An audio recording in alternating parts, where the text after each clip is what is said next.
Hey folks, today I want to talk with you about Pride Fest. Now, the Pride Fest itself actually started out as a reaction, as a way to mark the anniversary of the riots and the essential burning down of the Stonewall Inn. Because back in the 1960s, there were laws in place that said you have to be wearing 3 pieces of gender-appropriate clothing. So basically, women couldn't wear men's clothing, men couldn't wear women's clothing. And at that time, it was fairly common for police to go in and raid gay bars.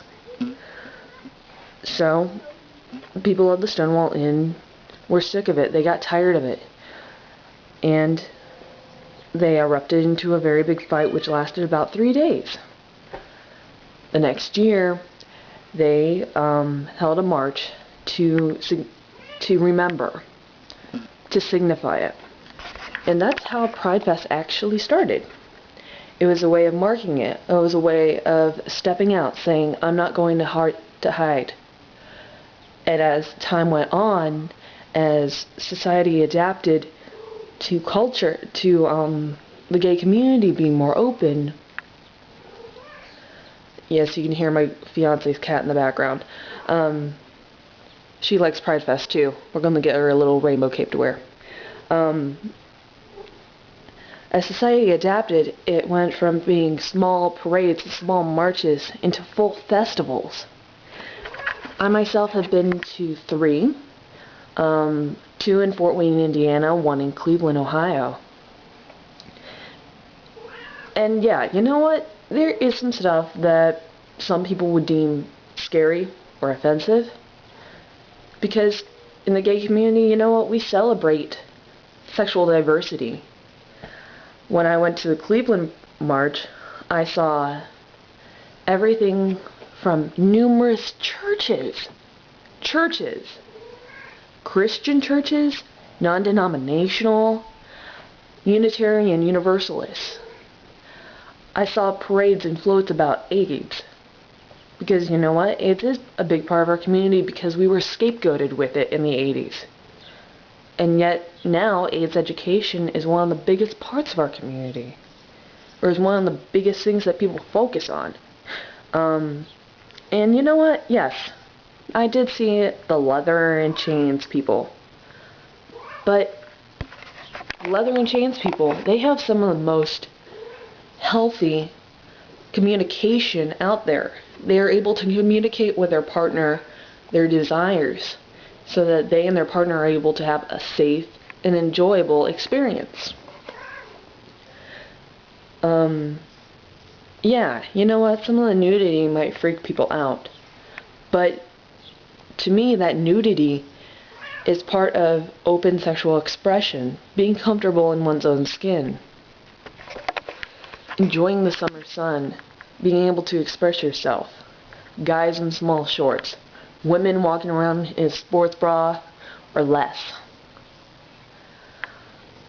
It's crazy. It's out there. Some people might deem it inappropriate. But you know what? There are just as many freaky people, crazy people, creative people, as there are families that actually go to it. The number of families that I saw at the Fort Wayne Pride Fest. Lesbian couples, gay male couples, straight supporters, bisexuals who have male partners, bisexuals who have female partners, all bringing their family together to listen to some good music, to hang out, and to being surrounded by this wonderful feeling of we belong. These are our people. At the Cleveland Pride Fest, the number of baby carriages I saw. As I went from booth to booth, most of the organizations were just about music and pride. There was so many churches who were just saying, you know what, come be a part of this. Yeah, there is that verse in Leviticus, but right after that verse in Leviticus, they say not to eat shellfish or not to wear polycotton blends. So, I'm definitely going to try and bring back some footage from Pride Fest this year so I can get out of my apartment. Pride Fest is wonderful. Pride Fest is empowering. yeah, you know what? It is a little freaky for your first time. Frankly, I recommend going to one of the smaller town Pride Fests like Fort Wayne, Indiana, before you go to something big like Cleveland or Columbus. Right, Phoebe? Phoebe's the cat.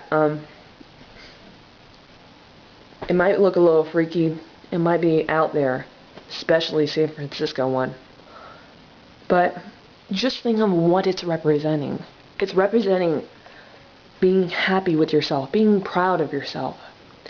It is representing things that our community has had to go through. AIDS,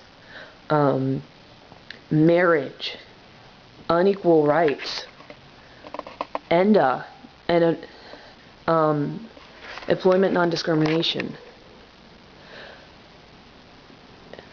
And now, being that in some places we can adopt children, we can be married, it's representing our families. It's representing two consenting adults who have the means, who have the money, who have the love, who have the commitment to take care of offspring, may they be their own or adopted.